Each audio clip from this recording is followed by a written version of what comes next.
প্রিয় শিক্ষার্থী বন্ধুরা, ইউনিভার্সিটি অব গৌড়বঙ্গ বিশ্ববিদ্যালয়ের অধীনে বিভিন্ন কলেজগুলিতে যে সমস্ত শিক্ষার্থীরা সেকেন্ড সেমিস্টারে পড়াশুনো করছো, তোমাদের সেকেন্ড সেমিস্টারের এমডিসি কোর্সের সম্পূর্ণ সাজেশন নিয়ে আজকের এই বিশেষ ভিডিও। আজকের ভিডিওটি মূলত সেকেন্ড সেমিস্টারের এমডিসি 2.9 অর্থাৎ যোগা এডুকেশন বা যোগ শিক্ষা, এই বিষয়টি যাদের রয়েছে তোমাদের জন্য অতি গুরুত্বপূর্ণ প্রশ্নগুলি নিয়ে আজকের ভিডিওটি উপস্থাপন করা হয়েছে। Paper code MDC 2.9, paper name yoga education. তোমাদের লিখিত পরীক্ষা মোট 40 নম্বরের হবে এবং পরীক্ষার সময় থাকবে 2 ঘন্টা। সিলেবাস ও নম্বর বিভাজন। তোমাদের সিলেবাসে মোট 4টি ইউনিট রয়েছে। প্রথমে মান 2 এর মোট 60টি প্রশ্ন থাকবে। এর মধ্যে থেকে যে কোনো 5টি লিখতে হবে, অর্থাৎ 5 × 2 10। এরপর 2 নাম্বার দাগে মান 5 এর মোট 6টি প্রশ্ন থাকবে। এর মধ্যে থেকে যে কোনো 4টি লিখতে হবে, অর্থাৎ 4 × 5 20। এবং সবশেষে 3 নাম্বার দাগে মান 10 এর মোট 2টি প্রশ্ন থাকবে। এর মধ্যে থেকে যে কোনো 1টি লিখতে হবে, অর্থাৎ 10 × 1 10। তাহলে দেখে নাও আজকের অতি গুরুত্বপূর্ণ প্রশ্নগুলি। মান 5, ইউনিট 1। 1. আসন অনুশীলনের প্রধান নীতিগুলি আলোচনা করো অথবা আসন অনুশীলনের নীতিগুলি লেখো। 2. প্রাণায়ামের স্তরগুলি আলোচনা করো। 3. যম এর উপর একটি টিকা লেখো। 4. নিম্নলিখিত আসন দুটির উপকারিতাগুলি উল্লেখ করো।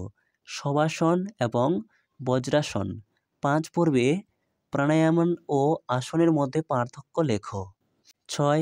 যোগ শিক্ষার গুরুত্ব লেখো। 7. প্রাণায়াম এর উপকারিতা লেখো।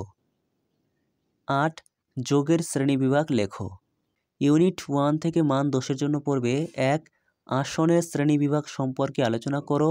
2. শিক্ষায় যোগের গুরুত্ব আলোচনা করো। 3. প্রাণায়ামের সংজ্ঞা দাও। প্রাণায়ামের স্তরগুলি সম্পর্কে সংক্ষেপে আলোচনা করো।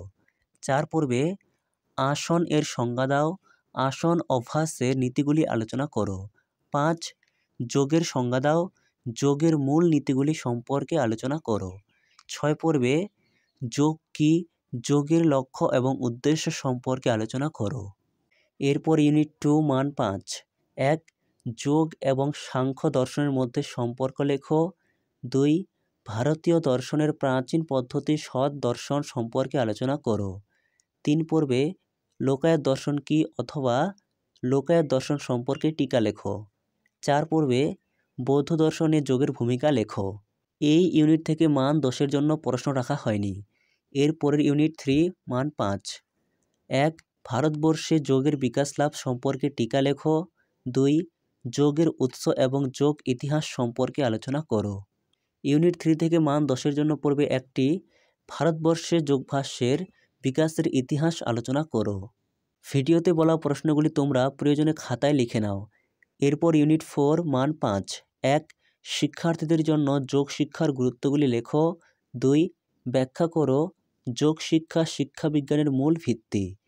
3 পর্বে যোগাভ্যাসের ক্ষেত্রে কিভাবে সমাধি অর্জন করা যেতে পারে তা আলোচনা করো। 4. পতঞ্জলির মতে ক্রিয়া যোগ কী। 5. পতঞ্জলি যোগ এবং হঠ যোগের মধ্যে পার্থক্য লেখো। এই ইউনিট থেকে মান 10 জন্য পড়বে 1. যোগের প্রধান 8টি অঙ্গ সম্পর্কে আলোচনা করো। 2. কেন যোগব্যায়াম আধুনিক জীবনে গুরুত্বপূর্ণ অথবা আধুনিক যুগে মানুষের স্বাস্থ্যের জন্য যোগব্যায়ামের গুরুত্ব বা প্রয়োজনীয়তা লেখো।